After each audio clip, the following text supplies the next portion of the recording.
ओम नमः शिवाय।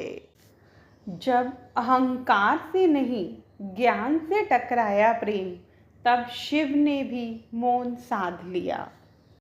पार्वती और शिव का दार्शनिक संवाद।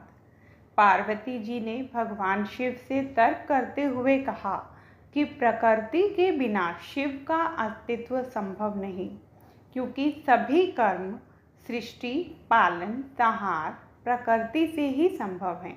वे कहती हैं कि यदि शिव प्रकृति से परे हैं तो बोलना, देखना, सुनना भी कैसे संभव है। इन सब क्रियाओं में प्रकृति की भूमिका है।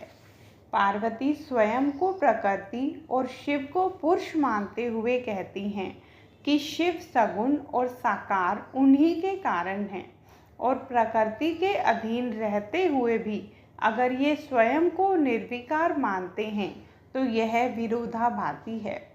शिव का उत्तर और सेवा की आज्ञा। शिव मुस्कुराते हैं और वेदांत मत के अनुसार उत्तर देते हैं कि वे तपस्या द्वारा प्रकृति से परे हो जाते हैं।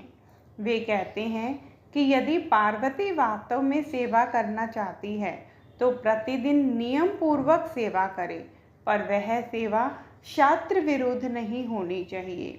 हिमवान से अनुमति।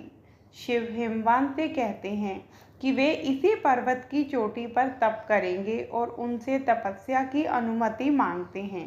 हिमवान उनकी आज्ञा से अत्यंत श्रद्धापूर्वक अनुमति देते हैं। पार्वती की नित्य सेवा। पार्वती अपने दो सखियों के साथ नित्य शिव की सेवा करती है, पूजा करती है और चरणामृत ग्रहण करती है। वह पूर्ण संयम, भक्ति और नियम पूर्वक सेवा करती रहती है। कामदेव का विनाश और पार्वती की तपस्या। इसी बीच देवताओं ने तारकासुर से मुक्ति के लिए शिव और पार्वती का संयोग कराने हेतु कामदेव को भेजा, लेकिन शिव की तपस्या अडोल रही और उन्होंने कामदेव को भस्म कर दिया। पार्वती ने फिर अहंकार रहित होकर घोर तपस्या की, जिससे प्रसन्न होकर भगवान शिव ने उन्हें पत्नी रूप में स्वीकार किया। दोनों ने मिलकर देवताओं का कार्य सिद्ध किया और संसार के कल्याण के लिए कार्य किया।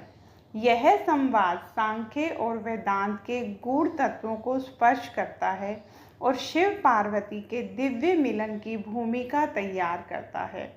मुख्य संदेश: भक्ति, ज्ञान और विनम्रता से ही परम प्राप्ति होती है।